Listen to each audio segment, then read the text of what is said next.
Welcome to the Environmental Due Diligence podcast by LightBox, the podcast dedicated to environmental professionals. At LightBox, we are at the forefront of delivering solutions for commercial real estate intelligence. Today, our host, Alan Agadoni, Senior Vice President at LightBox, talks with Holly Neber, CEO of AEI Consultants, also the Task Group Chair for the new ASTM standard for property resilience assessment. Hello, everybody, and hello, Holly.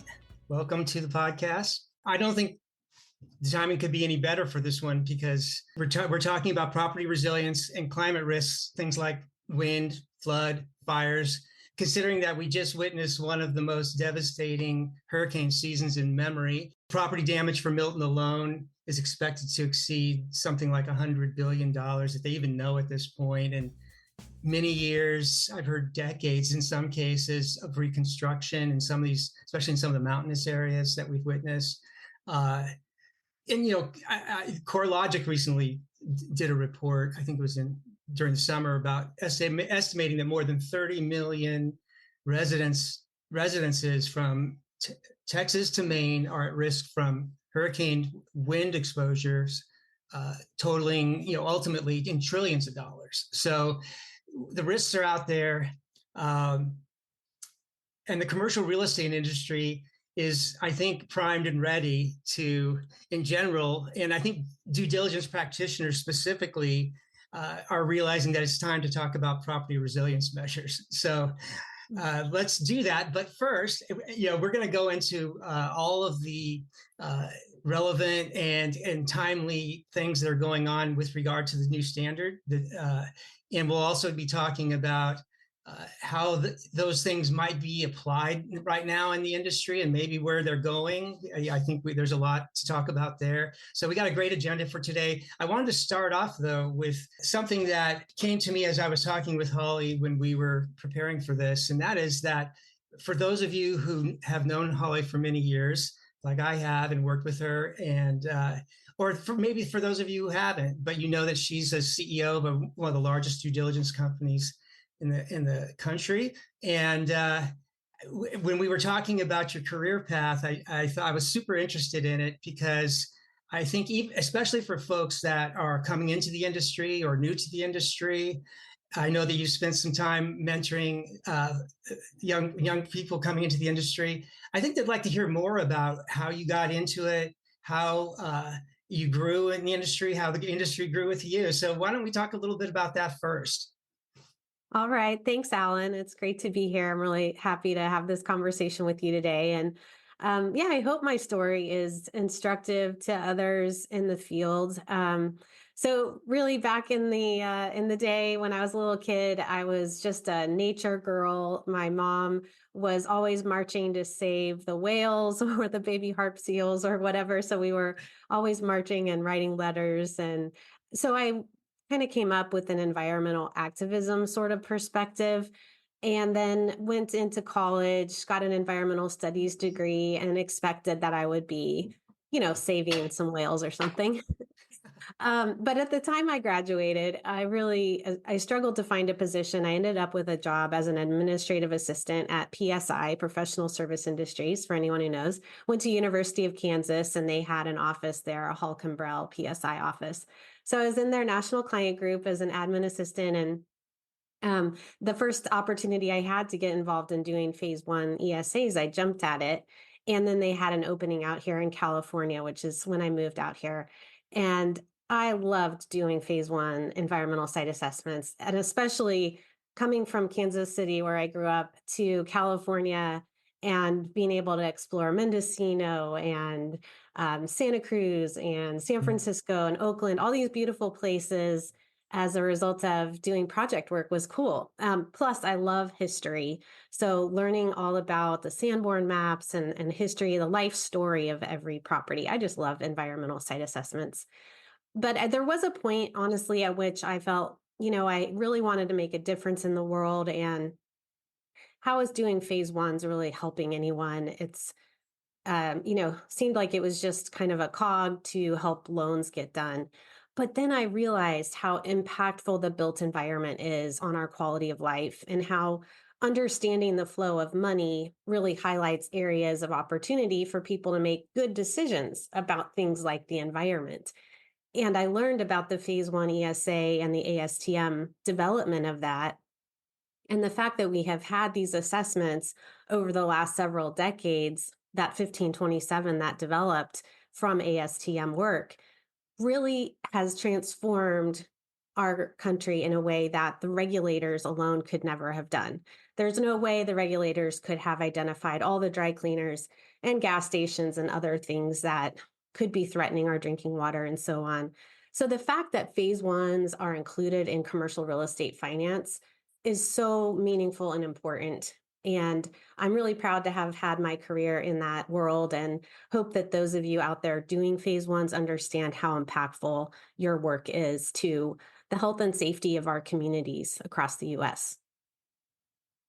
And so, yeah, you're right. I felt the same way in my career, as my career growth. I think we both started at a time when there wasn't really a thing called a phase one, or if there was, everybody had a different idea what it was. So going from a phase one practitioner to building a practice to running a big company, how did you take that leap? And what was the driving force behind that? Did it happen, or is it something that you really wanted to do? It was not a straight line or necessarily an ambition that I had at the beginning. I think when I joined AEI, we were a very small company. And so there was an opportunity to really wear a lot of hats and serve in different roles. I was a senior reviewer for phase ones for a long time. And then I became more on the operations side of opening offices and helping develop teams and our culture. And throughout all of that, the folks here in leadership, the founder of the company, has been instrumental in seeing talent in me that I didn't know I had and helping me to stretch into new opportunities. So I think throughout my career, it has really been critical to say yes to opportunities, even if it felt a little bit beyond my capabilities, and to have people around me who saw those strengths and wanted to help me grow them. And it's also been really critical to build a network outside of my company and outside of AEI. And so I have done that through getting involved with ASTM, that we'll talk about more today, and other organizations like the Environmental Bankers Association and Crew Network have been really meaningful in my life, have really helped me to connect the work that we do to the people who we do that work for, and helped me to build great relationships and be happy in my career. And then the last thing I would say is really just always being open to learning. Everything's always changing. It's never static. There are always new emerging risks coming. And for those of us in risk management, I think that's the fun part, is always learning and understanding how we can expand our view of what risk is and how to help people make good decisions. So this conversation today is really a reflection of how all these forces in my life came together for something really cool that's happening right now. Absolutely. And I would guess that maybe the opportunity now presents itself to not only give back like you have so well, and thank you for that, but also nurturing young professionals, in career growth in this industry. So I know there's a lot you could tell them, but what's kind of like the core things that you talk when you talk with your young professionals, be it from EBA or from AEI, about the opportunities in this industry and what still excites you for them in the future? Well, I think we will talk more today about the property resilience assessment, and that's a very specific aspect of it. But I think the trend of due diligence becoming more climate informed, just generally speaking, is going to continue. And I think that gives all of us an opportunity to continue to learn and understand how we can contribute to that conversation. There are other things that are really happening in the industry with PFAS, and I know you have done a lot of education on that front. My passion is always to be learning, and that's what I really encourage others to do. A great theme to close this part out. Let's go to the next journey we're going to talk about today. And that is, I think when I was talking with you, it started around 2021. The industry was coming out of the pandemic, actually in quite bold fashion at that point. Things started to really pop and people started getting back to work. Out of the ashes of that, something drove you and several other very smart and ambitious people to pursue this idea of property resilience assessments. Tell me about that. Like, what was the starting point for you, and how did it get to where it got to in a couple of years? Yeah, so Damian Walk at PGIM Real Estate is the chair of the subcommittee on the performance of buildings at ASTM. And he had reached out and asked if I'd be interested in getting involved in developing a property resilience assessment standard. And I think he reached out to me because, as I said earlier, I've been involved with a lot of organizations. And so my role really as the chair of the task group wasn't to necessarily be the expert in the topic, but was to bring the experts to the table and really bring that create the collaborative environment where these experts could develop this guide. And I think that the things that drove people to want to get involved were a number of things. We were seeing increasing regulatory pressures or regulatory signals that they expected climate risk to be managed like any other risk in commercial real estate finance. So people were looking ahead to that and thinking, okay, if SEC requires this or OCC or FDIC, will we be ready? There was also just the basic idea that when people buy real estate, they're doing so to take on some risk, to receive a benefit for taking that risk. Ideally, when they sell the property, they sell it for more, right? They have an income there. People were realizing that their exit strategy needed to change because the hazards were becoming more frequent, more severe. And so if you're a commercial real estate investor, you're playing your real life monopoly game and you're looking at where do I want to buy and sell in the future? So, anyone who looks at the weather before you pack for a trip, we all want this crystal ball so we can make good decisions. And that's where the commercial real estate industry was really thinking, okay, I need access to the best information about future climate risks so I can make better decisions than my competitors, so I can come out of this ahead, right? And I think the other thing that really was part of the equation when we started, but because of current economic trends has become much more of a focus, is the property insurance crisis. So because those events are becoming more frequent and severe, and because of things like inflation and regulatory trends in certain states, the insurance markets really are in crisis right now. It's affecting commercial real estate deals. It's affecting property values because insurance is priced annually and it therefore affects net operating income and cash flow. So it affects property value. And people are really looking at how can I see into the future and make better decisions on my investments and lending. Right. So all that was going on, and you had a few people assembled already, right? Because there was an existing task group or committee, and then you formed this task group. When the task group was formed, what were the components? What was this? Who were the stakeholders? Who came to the table? And why was that important in making this happen? Well, I think ASTM does a great job of wanting to have a balance of users and producers. So it was really important for us to have the folks from law and finance and financial risk management from the investment side. And we certainly have a lot of those folks. We now have over 180 people involved. Another group of people that really wanted to contribute is the climate risk modeling community. So those folks who develop those climate risk solutions, the commercial providers, all wanted to have a voice in what the guide would say about the required disclosures and the uncertainties inherent in the information they deliver. And then certainly engineering, architecture, sciences, construction and development, we have some development folks involved. The A&E world is really looking at this as a potential liability because if you're designing something and you have access to information about future conditions in that location, but you don't design to those future conditions, it can be an issue for you liability wise. I think the courts are still trying to sort that out and will continue to do that, especially if the client doesn't necessarily want you to include climate resilience in your design, right?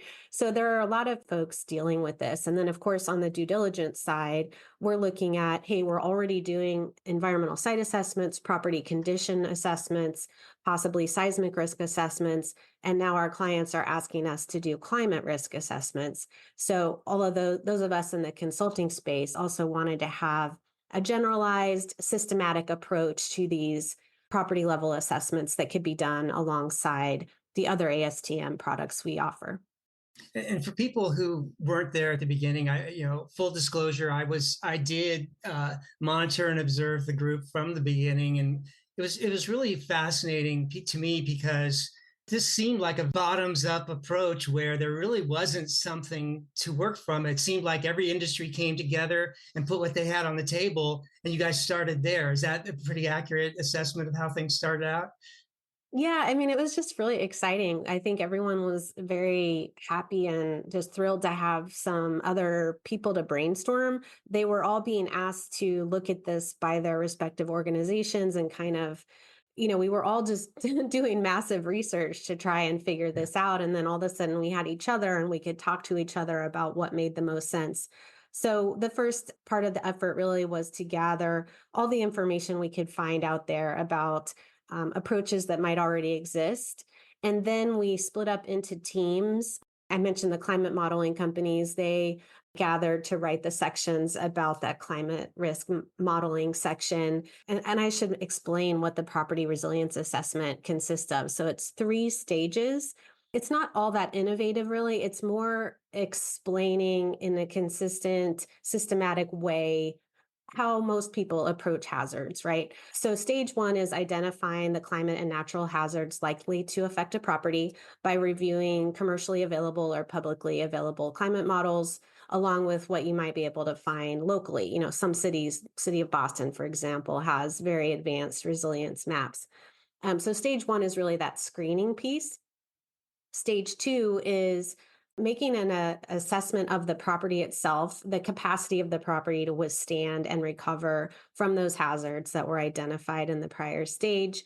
And in that stage 2, you're conducting a site inspection by an engineer or architect to look at the attributes such as nature of construction, building condition, type of occupancy, age of the building, and so on, to really identify, is this building property prepared? Another aspect of stage 2 is what is the connection to community resilience and material dependencies that the building may have to power, water, and so on. And that really is something that's important to consider when, even before you start the PRA, you're sitting down with the user, the person that's asking for this assessment, and you're saying, what are your goals for performance at the building? Something like a senior housing facility is going to have different performance goals than a data center, which would have different goals than a self-storage facility, and so on. So really, what happens in stage 1 and 2 kind of depends on who the client is, what their risk appetite is, and what their goals are for the property. And then in stage 3, if needed, we identify resilience measures that can be implemented to enhance the property level performance and recovery. That might include things like flood barriers or relocating critical equipment. It might be better roofing to withstand winds and so on. The PRA includes those 3 stages, and you can see how there are different types of experts needed for each of those stages. So the task group split up into different teams to write their sections. And then we met monthly to reconvene and compare notes. And it was just a really fun, loved the experience of getting to know all these different professionals with so many different backgrounds as we built this together. You're right. So that's how WK 62996, Standard Yes. Guide for Property Resilience Assessment, was born. And I want to emphasize one point here, that it is a guide. It's not a practice. I know we've talked about this on some other ASTM podcasts, but this is an important distinction, especially for something new and out of the box like PRAs. Yes, we really understood from the beginning that we wanted to set a basic framework from which further guidance could be developed as this evolves. And we understood that the PRA guide, as a guide, it's for building awareness. It is not a rating system. I think some folks thought we were trying to do like a LEED, kind of silver or gold or whatever. It's not a rating system. It describes the process for assessing what I just discussed, stage 1, 2, and 3, similar to how an ESA or PCA, it spells out what you're looking at. But it is a guide for awareness building. And from that guide, we expect that practices may emerge. There may be a practice for conducting PRAs that is developed, or there may be hazard specific practices that emerge. We might have one of the biggest challenges with developing this PRA guide is that it's multi-hazard. There have been many resources put forward on flood assessment or wind assessment, but not many that are hazards, broadly multi-hazard. So there are many ways that this could go. I think we all of us who were involved felt like we were at the beginning of something really exciting, and that it will continue to grow and change over the years. And actually we're about to publish, and our next step after it is published is to develop a systematic way for collecting feedback so that we can really learn as this is utilized in the industry and make sure that when we revisit it for revisions, we have this data to help us make good choices. And hopefully in a couple of years, you would have, enough to maybe start working some practices in there, or, becoming even more procedural, prescriptive. Perhaps, it's definitely possible. Who knows these days with AI and everything else that's happening? Yeah. That could just blow right through this and make modeling easy. Who knows? Well, and I think to your point, like the stage 1 piece alone is something that's a lot of industry participants are already doing. A lot of equity owners, real estate investment trusts, and even lending institutions have already conducted climate risk screening of their entire portfolio utilizing one of these commercial products. And one of my favorite quotes somebody said in the task group, and I think the quote goes way back, is all models are wrong, some are useful. And so I think it's really important that within that stage 1 piece, everyone involved understands the uncertainty that's inherent in the models. And also that with the commercial products, those folks are overlaying their own risk rating systems on top of what the base model is showing. And so that's why you may have different findings from one provider to another. But that whole area, the stage 1 piece of the screening part, I would say, is rapidly changing and subject to a lot of confusion. And I think a lot more ASTM guidance could be helpful on that front. There was one thing that was sticking in my mind I wanted to ask you about and it's related to this idea of scoping and data analysis. But I think one of the challenges that I saw early on was this idea that there were quite a bit of information in models that were regional in nature. It could be applied to large areas, but then you started to run into trouble when you're looking at specific properties and dealing with specific engineering and other physical limitations and considerations on a specific site. So that seemed like a huge hurdle for the group. And is that something that's just going to take some time, or is that strides been made in the last couple of years? Well, I think you're right. Anytime they downscale that data to a parcel level, again, we have to all recognize the uncertainty that's inherent in that process. And we want property owners to be making good decisions, right? So if you're using that information as sort of directional signal of where things might be changing, and like, I think I'm going to be subject to more extreme heat, for instance, I'm going to upgrade my HVAC equipment, or I think I am subject to increasing wildfire risk, I'm going to go ahead and implement those wildfire resilience measures. There's a lot of kind of no regrets moves. But if there are some very expensive measures that are being considered, I think that's really where people need professional judgment and help to decide if that investment is worth it. I do think that there are still a lot of challenges with taking that information down to the parcel level. And there are also, as we saw with the recent hurricanes, there's a lot of debate and discussion around what happens if the building itself remains intact, but everything around it is damaged or destroyed. does that building still retain the value that you want as an investor? And so that's one of the pieces that's considered in the PRA guide is, again, what's the risk appetite and what are the performance goals of the property? Perhaps if you are running a data center, the fact that the data center is still up and running and maybe has some power backups and so on, water backups, that is okay. It doesn't need freeway access, let's say, although you still need your employees to be able to get there.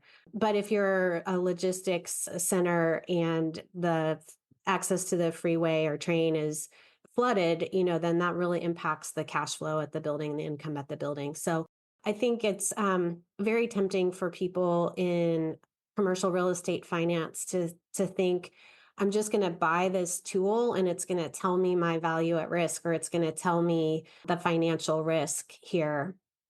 And the truth is more complicated than that. And certainly there are many financial models that can be run utilizing hazards of this type, of this severity for buildings of this age and this size and construction and this zip code, right? There's nothing wrong with that. But when you get down to the building itself and trying to make building decisions, you really need, I think, that extra layer of an architect or engineer physically walking the site. So let's talk a little bit about who's doing what today. Let's start with outside of commercial real estate and phase one property due diligence. Okay, well, that aside, we know we had a lot of stakeholders in the committee and on the task group doing things already. So what are they doing, and how does the PRA standard help them? Does it help them? Let's talk a little bit about that, and then we'll move over to commercial real estate.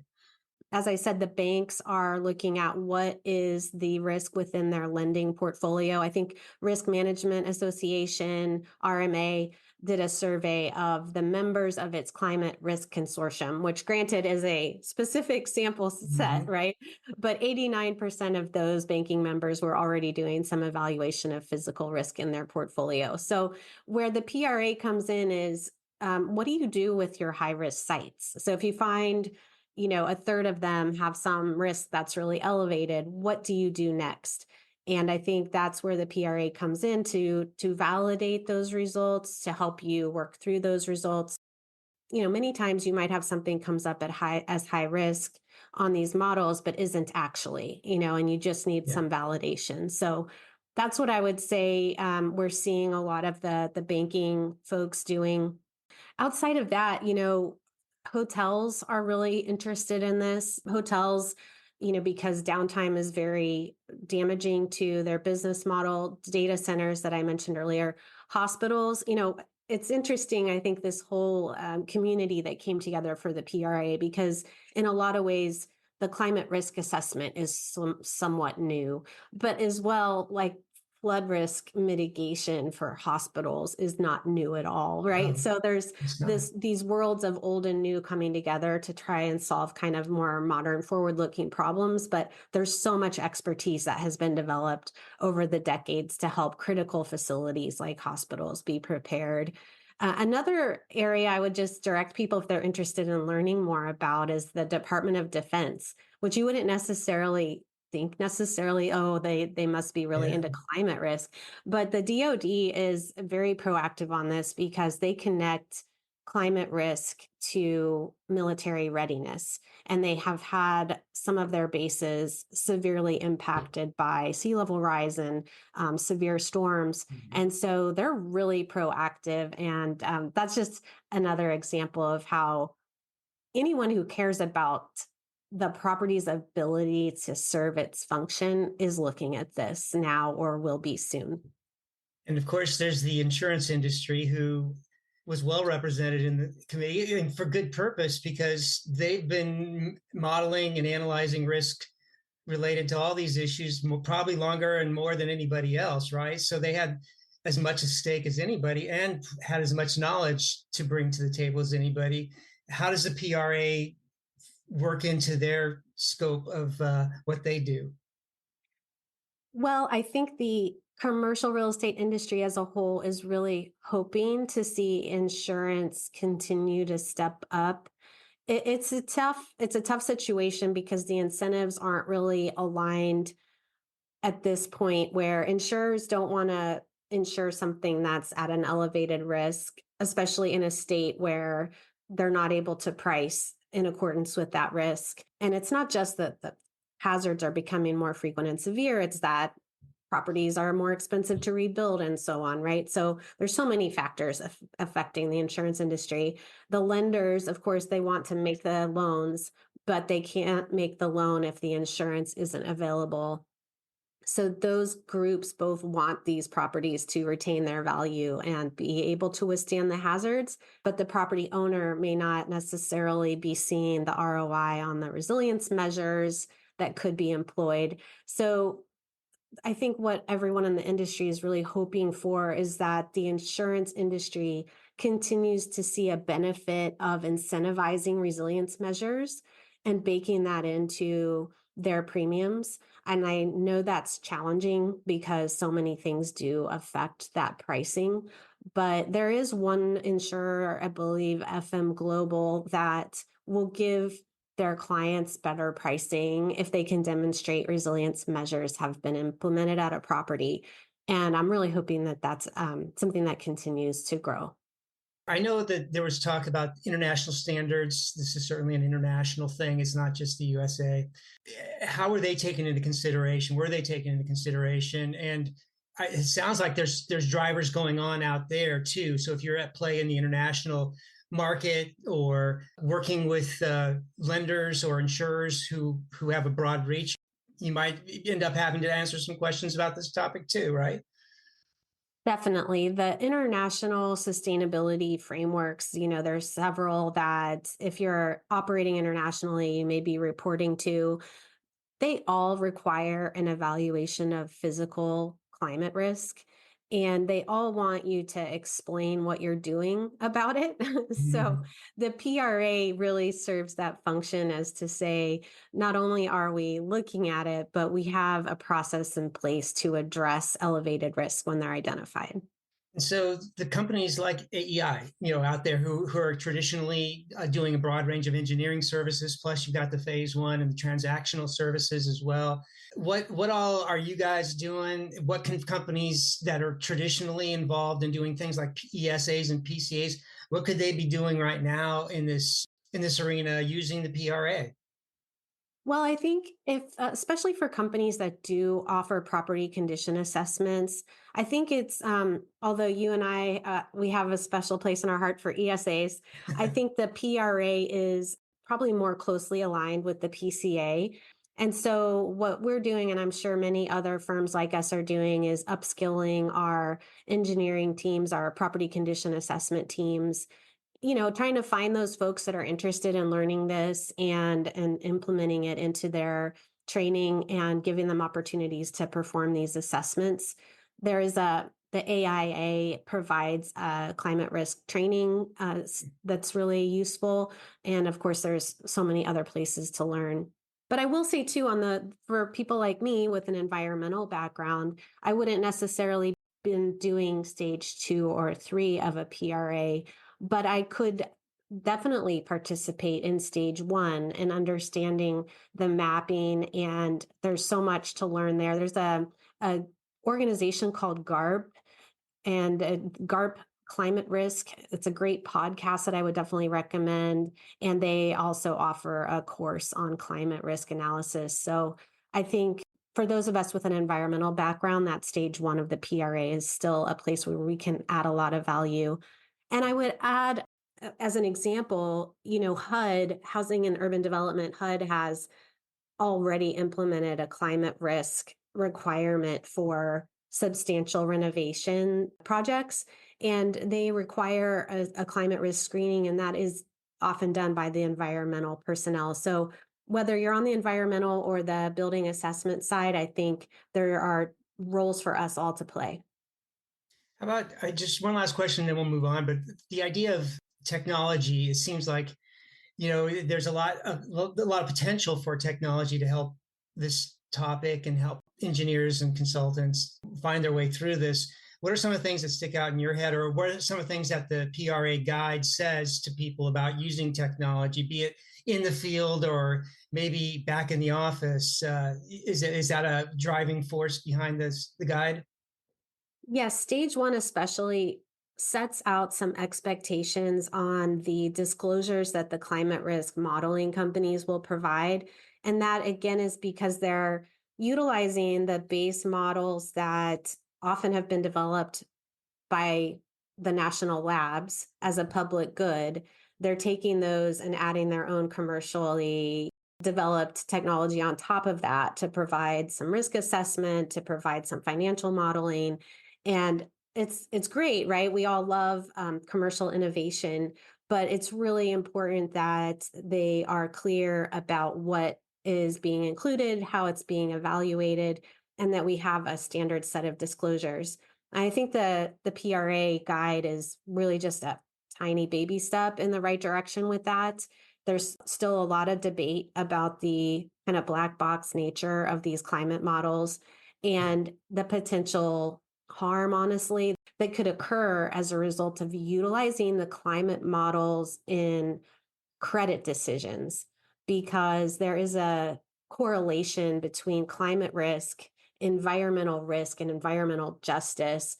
And areas that were historically redlined and were deprived of capital for other reasons could now be deprived of capital due to climate risk. So it's a huge topic, and I think we all need to continue to keep our eye on that as the situation develops. But at the very baseline, the PRA at least requires some basic disclosures from those types of providers. Let's talk about some of the key takeaways here. So we don't know exactly the timeline for publication of the standard yet, but when do you expect that's going to happen? Early November, we will have a published guide from ASTM. And maybe prior to that, if someone is particularly inspired or interested in learning more, could they reach out to somebody and get a preview, or is that not allowed at this point? ASTM is such a great place to meet other people, meet like-minded individuals. And as I said, the PRA task group, we are just at the beginning. We have kind of set this out as the starting point, and from here, we have so much to learn and grow and evolve. And so I hope anyone out there who's interested in this don't feel like, oh, I missed it. Like, no. Yeah. There is so much time ahead of us, decades ahead, I would imagine. So please reach out and I will get you set up into the task group.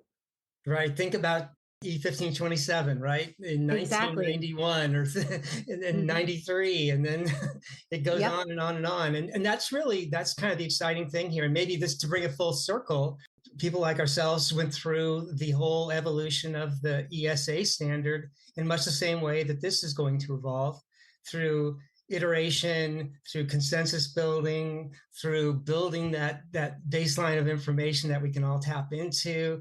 It's all right there. All we have to do now, though, is maybe spend a couple of decades figuring out exactly how to do it right, and then adjusting when things change, right? So how does somebody get involved in that if they want to be part of that future growth? Well, certainly to reach out to me, and I'll get you set up in the task group. And I also tell people that there's lots of different levels of effort with ASTM task groups. You can get actively involved, help write and represent, and so much, get really engaged, or you can just receive the email once a month and stay informed and reach out if something perks your interest. We also have a lot of the task group members are doing quite a bit of outreach right now, going to different conferences. We have some folks at the Urban Land Institute this week. We'll have folks at the Environmental Bankers Association, Commercial Real Estate Finance Council. We have NAREIT and NAREIM, different real estate investment trust organizations, American Bankers Association, and American Bar Association, lots of things that we can, organizations that are interested in this, the Appraisal Institute. And if someone wants to contact you, H. Neber, HNEBER at AEI Consultants.com. any last words from you, Holly, before we sign off? Well, I will just say, I think a lot of the companies who listen to your podcast, Alan, have been involved. And so if people reach out and someone already at their company is involved, I will also connect you internally to people that might be aware of it within your organization, which is a really fun way to get to know different people in your companies. And a few podcasts also that I love this. I love Alan. I love your podcast. I Thank you. also want to offer a few others that have been really helpful to me as I've been learning about this topic. I'd love to put some earbuds in and go for a walk and listen to America Adapts is a really useful one. And Adapt the Built Environment is another good one. The GARP Climate Risk podcast I mentioned. And of course, I always love understanding the context within which we're operating. So that's where I become a little bit of a nerd on the commercial real estate finance side and listening to the LightBox CRE Weekly Top 5 and understanding where are we within the market. As I said, when we started the PRA, we really thought it was going to be satisfying regulatory requirements. And that has really kind of fallen off as the insurance pressures have become hotter and hotter. So it's an interesting field. It will continue to evolve. And I hope that we can connect, and I'd be happy to serve as a resource for people. And I think that's a great way to wrap this up. So thanks, Holly, so much. It's always fun talking with you. And I'm sure everybody listening today got a lot out of this. And if you are interested in this topic or you have another topic that you'd like to talk about, let us know. Give us some suggestions for future topics for this podcast by contacting me or LightBox EDR representative. And with that, I'm going to say cheers, everybody. Thank you for listening to the Environmental Due Diligence podcast by LightBox. Tune in next month for timely coverage of news and issues impacting commercial property due diligence. This podcast was produced by Josh Bruning. Access this episode and all our future episodes at lightboxre.com/podcast or your favorite podcast streaming platform. Until next time.